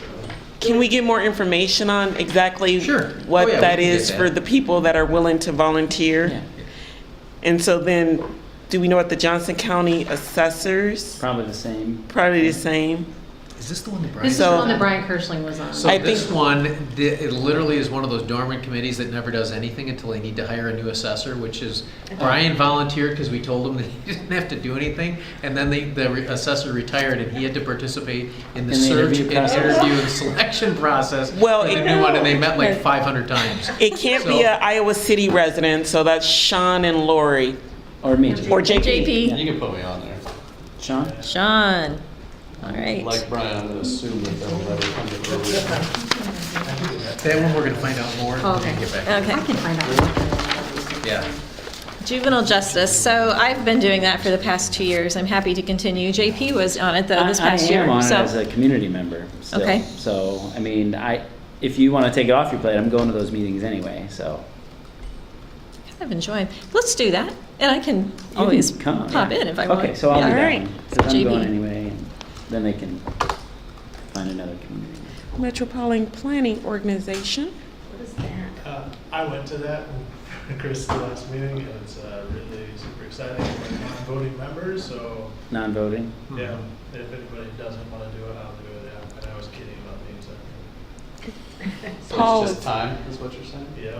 It's everything from You'll hear traffic studies, you'll hear traffic routing, bike trails. Yeah. So what is the takeaway for a board member to be there? Just They'll information. probably talk about So- housing, I would imagine, affordable housing, or. I don't remember hearing that in No? any of the meetings that Well, I've been at. yeah. A lot of bike trails for a while. You could provide input if there are changes Yeah, in the district. yes. You could say, You can provide input, you just can't vote. you could say like, okay, we've cut all discretionary busing for elementary kids, so can we make sure that we have walkable paths? Something like that. And Paul, you said you loved that? That was great. Oh. So, no one else was thinking about doing it. There we go. Well, we don't want to take away the fun from Yeah. I actually wouldn't mind doing it, But, so, but I won't take it from you, Paul. I'm kind of nerdy about that stuff. I kind of like that Yeah, stuff. you kinda nerdy about that stuff, yeah. So I'll do that, and I'll keep you as my alternate, Paul. I think that falls to the board president. Okay, Foundation is the board president, so that's Ruthina. Coalition for Racial Justice. I don't know how often they meet. Well, Phil was on the last time. Yeah, it's the first Monday of the month. It's once a month. Once a And it's the month. first Monday of the I month? believe, yeah, that's, in fact, they're meeting tonight. So, You're not gonna- Do you want to continue? I can. Does anybody else want to? There's up to two people. Yeah, because I'm not on any other one on this section, so. So you want to do that? Okay. And well, they were talking about changing the night too, because there's conflicts with people. Okay. So DPO, Steve has suggested that we not ever have more than 3 so that Kim or Kristen don't have to come and take minutes for us. So. Actually, can I just jump in? So yeah. one of the issues with that, we've had this before, and it's everything from PTO meetings. When it's an external body that's having the meeting, if we show up with a quorum, then we post it and it becomes our meeting, not their meeting.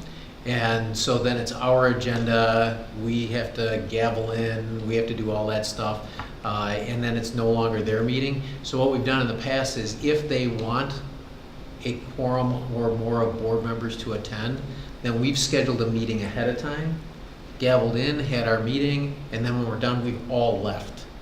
So then if they've got to do their PTO treasurer's report or what's going on with the popcorn or whatever, at the, then they can do all that and we've already left. So that's what we do with that. So it's the same thing with the DPO. So it's always been kind of a rotation process, but not more than 3. And usually, I know some of you have always attended, but the way it's worked for the board member representative that's been attending is normally that person gives a summary of what's going on. So, 3-minute summary, this is what we're talking about. You actually right have a now. slot on the agenda. So be aware if Nice. you sign up, they will ask you to stand up and talk about, And take Two- questions. yeah. Typically, those meetings are during the day from They 11:30 to 1, Now, are with some the of them in exception the of. evening? There's The November this one will time, be, the November is one. special education, that's Yeah. the Yep. topic. So think that's the only time though in the 7 years evening. I've seen an There, evening. there's been a lot of, having been there during all those discussions, there was a lot of comments that Yep. people cannot make the meetings during the day and they think they'd have better turnouts and a different, public would be there if they had an evening meeting. And they didn't want to say, okay, we're switching to evening meetings, but they wanted to try it out and they're trying to get some sort of idea of how many people will be there and what it will look like. I don't think the rest of the year they will change it, but if it's very successful, and next year may very well have multiple meetings in the evening. I don't foresee them changing any of the other ones this year. I think it's probably too late to do that. Well, then I would But love to go to the November one, because I know I can make it in the evening for sure, and not special ed that day. And- Great. Oh, no, I can't go that night. So, does anybody else really want to go to that meeting, that we need to make sure that everybody else knows who's attending? That's the need one. November is We just want one. 6:30 We to need one, 8 you'll be the representative. Okay. for the November one. Just so we don't end up with 4, I guess if people want to attend, they probably going should to, say Jeff? so. I am not able to go to that evening one myself. Well, if no one else, I would attend the. You would like to go? November. Okay. And I thought I was going to be able to go, but that date, look, I can't. I just realized work. It's So- a weird scheduling, just because of the way the month falls, because usually it's the second Wednesday of the month when they have a meeting, which is right after our second Tuesday of the month, except November is Right, not. because Yeah. of the first, So we'll Yeah, being a be the next week when there's a meeting. So we'll still have JP be the representative, Phil, you Right, can just be yeah. there. Yeah, okay. and then going forward, Now, like at Southeast this year, there were 4 of us there, yeah. and I was the designated non-speaker. Is that still, so you're saying in the future, we're just not gonna allow that to happen? We shouldn't do We that. shouldn't. So, and I was asking Kim, sorry, I was sidebarring over here, but in the past, people have called in and said, hey, I'm gonna go to that meeting, and she's kept track of it. And to be honest with you, it's been rare that more than 3 people have said, oh, I'd like to go to that meeting, and Yeah. have called in. So it usually hasn't been a problem. And then if it has been, if 4 people have said, hey, I'd like to go to the January meeting, then we've sent an email out to the 4 and say, right now we have 4, is there anyone that would like to excuse themselves? If not, we'll figure out a different process for it. And that's, unfortunately, sometimes then I'll fall right back and say, oh, I'd be happy to excuse myself. We'll find out we have nobody. But usually there aren't more than 3, Yeah. so if you Yeah, just well, send an email to Kim and say, hey, I'm gonna go, So let's just I point don't- our, sometimes for me though, it's just, I know it's happening that Yep. day, it's a free lunch, good and, conversation, I've got the time, Yep. so I head over, And if and not you- without knowing. yeah, and if you whether- know that, if you call, she'll Sure, have the I- list, and List. she can say, there's only 1 person, Okay. 2 people, and then you'll know Yeah. that before you get there. Yeah. Yeah, that's, So- We did it last time, we must have done a sign up, because I signed up for all of it. We did, We because did. it's posted under I think committees it's on the signed- board I think you've done it webpage. at the. We this post the retreat DPO before. and then who's attending, like you say, Usually just for really one early person on, for and sure, then so we have it's- somebody do the Mhm. update. so, anyone? you know what we could do with it is we could put it out online for you. And we could sign in Yep. where, yeah, and then we just see how it We'll plays just out. put 3 slots out there, Okay. and we'll let you sign in. I would like to do the January one, so I'll go ahead and put myself in there. just Just remember everybody to knows. Paul, do you sign think you have to in. go to all of them? But I have. Yeah. Oh, Paul so has, I have, and Phil's come to quite a few. So I'm supposed to go to Yeah. Wednesday, Yeah. no, Thursday? Yes, Wednesday? Yeah. But Wednesday. I When? have now a work I'll put it conflict, out there and share it with them. and I was gonna see if anyone else was gonna be able to go. Kid share. Paul, Wednesday. No, not Sean, Wednesday. Yeah. Wednesday. Yep. Oh, no, that's right. She already asked me and I can't do it. Oh, okay. Well, Paul, do you want- I think we might just be stuck with the 2. I already Oh, that's Oh, fine. wait. did it a long time ago. Okay. Yeah, because everybody else had work conflicts. Do you Yes. mind just letting them know that? Typically, they Oh, yeah. recognize Okay. I wanted to one ask board the- member, but at this Right. one, they did ask that They wanted a panel, Oh, they yeah. answer 3 questions or Yeah. something. I kind of felt that the questions that they wanted sort of put together and answered would have been better suited to be answered by folks that have been sitting on the Exactly. I board more agree. than new folks Yeah. anyway. I don't- yeah. But, Okay. I mean, having read them going, I don't know what all of our obstacles are. Sure. I mean, I can, I can't do it, I already told Yes. Mayor that's my United way to make it work. they'll survive it too. That's your what? I'm being It nosy. just give, Okay. Gives the 2 of you more time to Yeah. expound. But just remember to sign up for the one so we know who's, I can get that out tomorrow. Yeah, we'll put it Okay. out to I've missed Google like Sheet. one in the and you last just- 7 years, but I can't make October or November this year. For me. All right, curriculum review. Oh, can we just go back to that one real quick? Yeah. April 26th, the DPO scholarship reception. That one is more optional, I guess. No, you don't. Yeah, it's not an actual meeting. Yeah, it's There's not a no- meeting. So why don't we take that Is it off the during list day then? too, or is it? It's, It's at like 3 it o'clock. starts at like 3:30 or something. oh, I'll go to that one. It's here. It's here, and it's where they honor all the DPO, and we could all. We can all go to that one? But there's no board update. No, there's no No. board update, we're Okay. all just sitting in the It's audience. So for let's that. take Okay. it off the Going to list, graduation and then or anybody could Yeah, go. it's like, Anybody can go exactly, out. it's like going to graduation, which, by the way, so just real quickly, so there was just a, on this IASB thing, there was a Q&A about that. So you can be together in more than 3 if you are either doing ministerial duties, so think sitting on the stage at graduation, or you are not discussing anything that has to deal with school district business.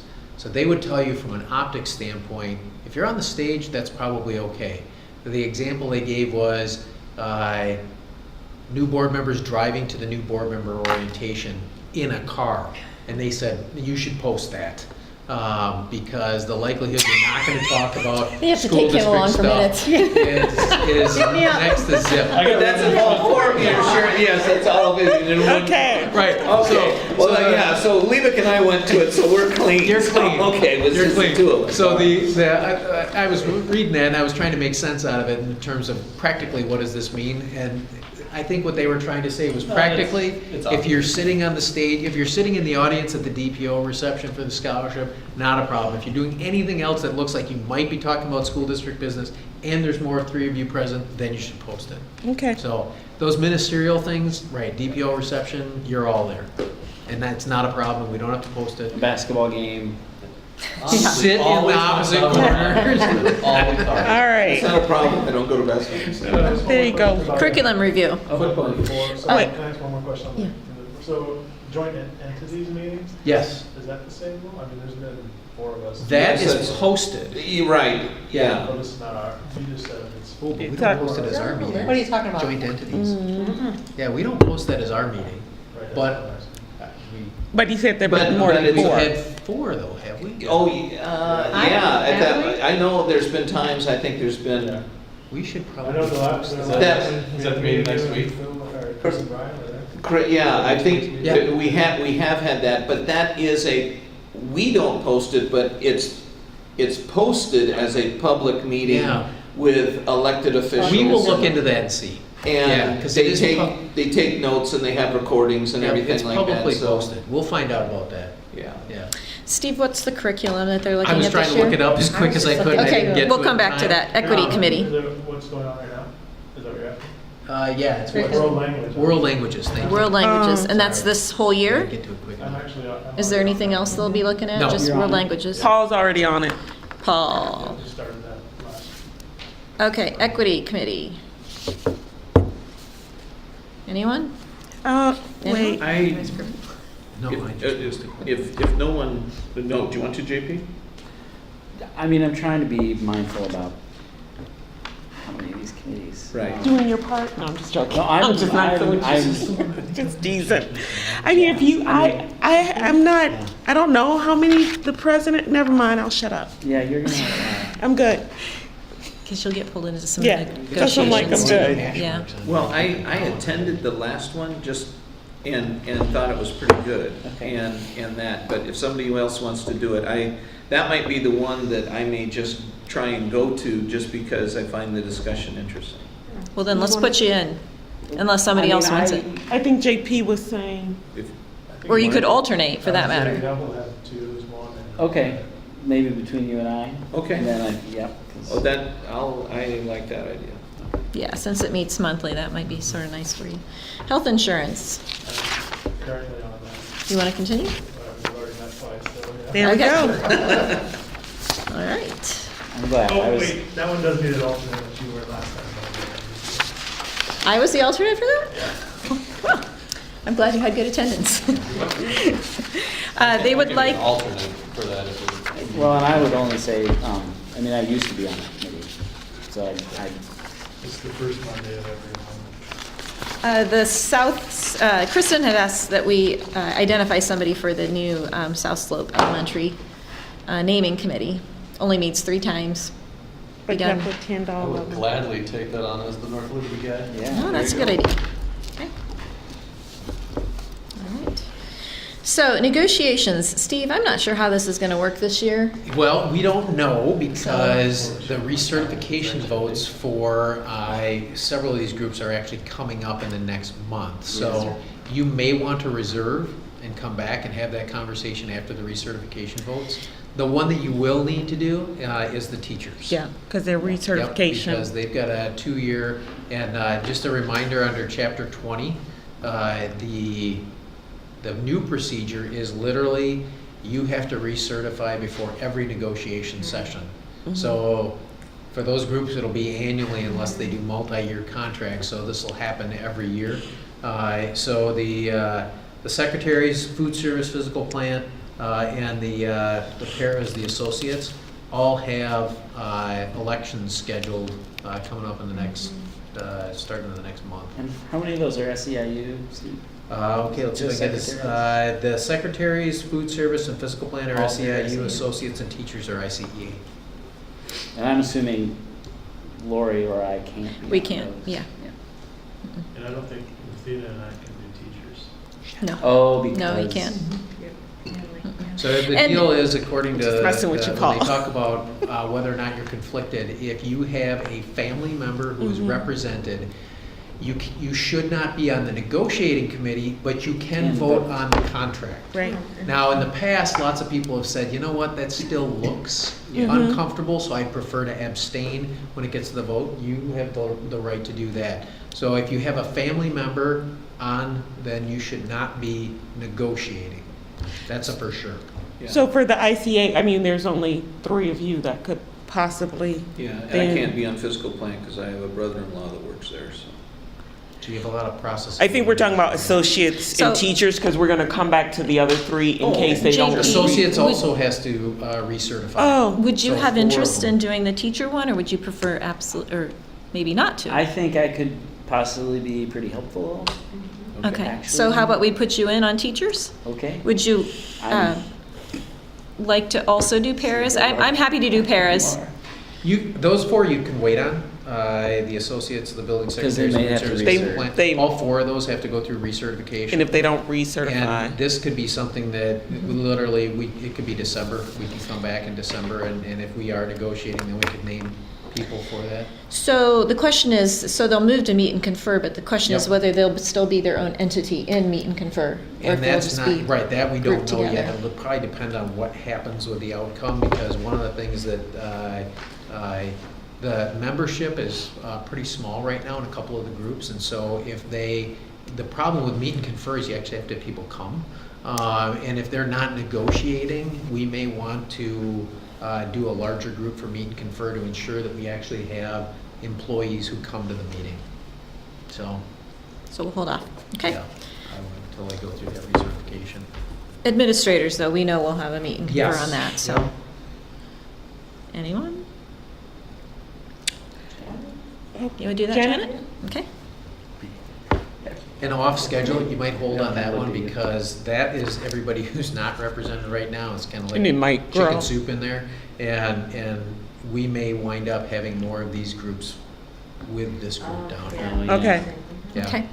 And on the radio interview, I just put that on there just for the sake of discussion, but Kim, would you want to send that out as well? Google sheet on that too? Yep, Okay. and they're looking for new members to be there for the first, next 3. I did have it moved to the second Thursday of the month so that it could be after a board meeting, as opposed to before a board meeting, so you'd have that to discuss. And also, they're happy to do a recording for, I know JP, you said Yeah. you could never make it at that Yeah, time. that's- They can do the recording and play it, so Okay. any of us can take advantage of that option Oh, if we great. would want to. They're not always so excited about calling in because they've had bad luck with dropping signals. So they would prefer that you either record Or you're physically or you're there. physically there. Yeah, that's, oh, I have no problem with that then. Honestly, if Kim, I can be a default to any time that no one can be there because it's right there. All right. Make a third calendar. Thank you, Lori. All right? Okay, realistically, we have 20 minutes and a couple of items that will not be done in 20 minutes. I mean, the one item, the next one is standards for effective school boards. I highly, highly recommend looking through that, reading over that. Maybe at the next retreat, we can go into some discussion on how those standards we can tie into our board goals and action plans, because I don't want to start a discussion tonight and then we have to end just to be respectful of people's time. But what I do want to say is we have to find more time for a longer retreat. And I don't know what people's schedules are looking like. And I want to be respectful of what we said at the board table, that we would try and not touch people's Sundays, but that may be something that we'll have to look at to have that longer discussion so we can get some of our work done and just make sure we're ready to dive into a lot of the things that we need to talk about. We'll probably send out another doodle poll pretty soon here with some dates. So, just so you know, as far as we got between Steve's schedule, your schedule, and my schedule, we were already past. We were in the middle of, I think we stopped at November 4. Yeah, and I can't do the entire month of November, and then we're into December because of my work schedule. Right, on the Yes. weekends. Yes, on the only- weekends. only Right, on no, weekends. on the weekends. But what I'm saying, we're gonna have to look at doing a week. I mean, Yeah. So if we It's gonna can be do during the a week. 4-hour meeting or something on a weeknight, is that what you're looking for? a 4-hour longer- what? No, A longer session than more than 2 hours? probably at the latest 8 o'clock, 8:30. Okay. So 4 hours? No, I'm not. About 5:30. Well, yeah, probably about 5:30, 8:30. I was gonna say, And if I could have, you know, Well, you said longer. No, I meant Mondays and Thursdays and Fridays would be tough, but Tuesdays and Wednesdays for me would be better. well, okay.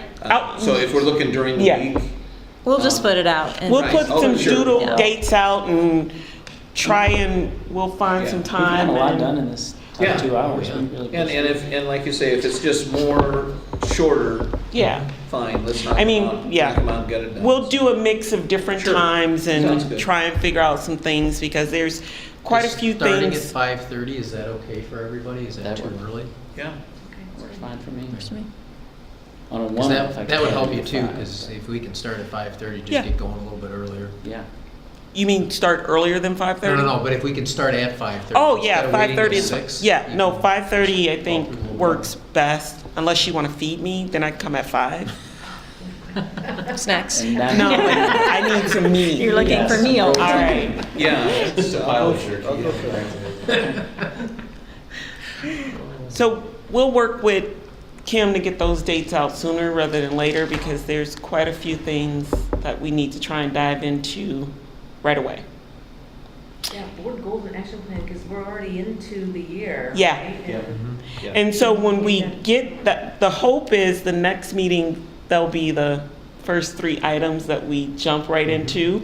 So if you have thoughts, ideas, suggestions, I think we're open to hearing some of those to maybe have skeleton put together. I mean, I don't know. So, yeah, that's how we've done it in the Yeah. past, is that there's been like a worksheet that the board members have privately filled out and then sent to the board president, who compiles it all, and Can then we we talk get about that? it. Goals should be, or ideas for agenda items, or?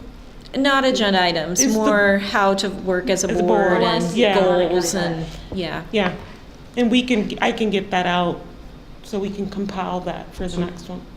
Excellent. All right, Yeah, if did you have? If you look at the board goals and action plan, our 2016 and our 2017 ones are on there. So you Yeah, can see I looked at those, and then it looked like they got updated mid-year last Yeah, we year had too. 2 retreats last year. Yeah, that's good. So that sounds good. I did go through the manual, the resource handbook or whatever, the ISAB one. The standards for effective school boards. You know, whatever, the big long one. And it was really 178 pages. helpful. Yeah. And some of the stuff that really resonated with me was around the vision setting. And so I'd almost like to do some vision stuff before we get into setting goals and even some of the board norms, because if we are all agreed on, we have a mission, obviously, but that's a little different from what our vision. Can we spend some time thinking big? I feel like, the bond and the facility stuff has consumed so much of our energy rightfully for a long time. But maybe now that that's passed and behind us and we need to execute, there's a lot of work, but can we do some visioning, big, bodacious, wow, 10 years from now, what would really be cool for our district? What does it look like, feel like? And then, I don't know if it's useful or not. I like to do that kind of thing because it kind of helps you get out of just the kind of procedural, what do we get done the next 6 months? Think big and then start bringing ourselves back into, okay, if that's where we really want to go, what's really important for us to accomplish this first year? And if this is where we want to go, how do we need to operate and behave as a board to get us there in the right way? Does that make sense? Yeah. The only concern that I have, and I like that, but I would not want to lead a conversation like that. And I don't know if people would be open to maybe bringing in, what is those people called? IASB, the Meeting? the, no. Or the- a moderator, Moderator, somebody to yes. lead the conversation for us. Strategic planning, Yeah. business Yes. stuff really well. I mean, because we can have a retreat sort of. Harry, Yes, who's that guy that Yeah. comes in and Harry does Hannibal. the pep talk and everything and, yeah, that's what that guy does. Thoughts, We've got a concerns. guy. yeah. Just to, Got a guy. Because I mean, we can have a retreat around that and work on the IASB date. offers that, that's one Yeah. of the services that they provide for us, and so Harry's the guy that drew the short straw and got assigned to Iowa City. So he's worked with us past 2 years, I think, that's when he started. Even longer than Maybe even that, longer than that, because yeah. you know what, I bet you, I think he was here. With Marlon. Yeah, I with think you're Marla. spot on though, Jan. I mean, you know, so without having strategic goals, we were sort of milling about aimlessly, and that's just even farther forward looking, right? If you know what your end game is, it's a lot easier to figure out what steps you need to take to get there. Yeah. I think it'd be super motivating and exciting, something we talk about, get feedback from the community on. I mean, it could be something that could really propel us Okay. to do it well. I like it. Right, I mean, you take special education, right, as an example. We could say, there's a lot of stuff that needs to get fixed. We can't do it now. But let's say 10 years from now, we want it to look like this in this district. Okay, we're gonna have to do all these little steps to get Back there. into it. And the thing Because- with Sean, special ed is 10 years from now. every, I mean, it's Yeah. not this separate little thing over No, here. it Right. is It's education. Yeah. all of it, right? It's a Yeah. microcosm of lots of stuff, and so, and the vision brings everything, right? All of the stuff into the vision, and then, yeah, it's in, I love it. All right. Go ahead, Paul. I just have a question. Who's going to the meeting next week at Clear Creek besides myself? Is that the? Oh, yeah. That's the- Yeah, and I think you went to that one in Lindmar. That's the new board It's orient. orientation. Yeah, yeah. I think I'm going. I'm going. It's Wednesday, right? Yeah. But we have to post that as well? Oh, gosh. No. That's only. Provided you don't ride together. Don't sit You're together. good to go. I mean, two. I need to two. ride with one of you though. There you go. I need to. Okay. You need a Yeah. buddy. That's the So- 18th, right? You'll have lots of eyes on you, so. You can sit at different tables too. Normally they do, they break you up. You They get- do, they break you up. You get a name tag, they got a Yeah. chicken dinner for you. You got a little number on your You- name you tag. go- That's right, they assign They put you. you at different Yeah. tables Yeah, with different that- representatives. Yeah. We got It's the They like break you up. Yeah. next Wednesday, Yep. a week from next Wednesday. All right. And then ISAB convention, if you guys, anybody. I did have a question Might about get that. to work. Yeah, I'm trying to get the time off. So, going to that, did you register us for that? Do we register ourselves? No, you need to let me know what you want to do and I'll register you for it. Okay. Yep. And then we book our own I hotel. have hotel rooms, No. you Oh. just need to know if Does you're everything. needed or not, because I've got to get that. Yes. She is the black Carpet here. So if you could tell me the sessions you want. Yes, I will and do that. What night Sorry. in the hotel, But one the or two. sessions are and- only if you're going Tuesday. What you have to register. Yeah, for Wednesday. Wednesday is the Yeah. session, Yeah. yep. And then Thursday, you just go over. You can go to whatever session you want on Thursday, you don't have to register. And if you're going on Tuesday, is it Tuesday? No, Wednesday. Wednesday. If you're going on Wednesday and you're not going to the pre-sessions and you want to go to the UEN, there's a legislative luncheon that they Yeah. do where they have the Yeah, they are? lobbyists go Okay. through. We weren't sure at first. Now, I will tell you that we'll get all the slides for that. It's scheduled the same time as the lunchtime for the regular. It is, But the regular lunch is not substantive, it's just a lunch. But if you weren't Yeah. going to the sessions the issue's always on been Wednesday, could you get there? distance. Back? It's been the Distance. They're not distance that far issue. apart. Do you know what they're doing the UEN lunch this year? I think everything's at the Are Marriott. they doing it? Marriott. Oh, okay. Oh, that's then that good. helps On because in Marriott, the yeah. past, the pre-sessions have been down at the convention center and the luncheon's been at the Marriott. And to get to the luncheon and back, sometimes you go to that legislative luncheon, there'd be 5 people there because if the one ran late, Yeah. then all the UEN people would just say, forget it, I'm not walking down. And then there was no one at the legislative luncheon. So if they're doing it all in the same place, that's a wonderful All the idea. UEN stuff's at the Marriott. Right. Yeah. Other Right. stuff's So if you can make it, you're definitely No, welcome to I'm go to talking that about this other legislative thing luncheon. next week. Anybody can go to that. Yeah, But it is if Monday. you let me know, because they'll want to know. Yep, they'll want to For account. planning purposes. who's And then there's coming the UEN Oh, annual meeting, which happens that night. No, that's the joint meeting. Which now I can't recall, but usually it's dinner and there's either breakouts or there's a speaker for it, and you're all invited to that too.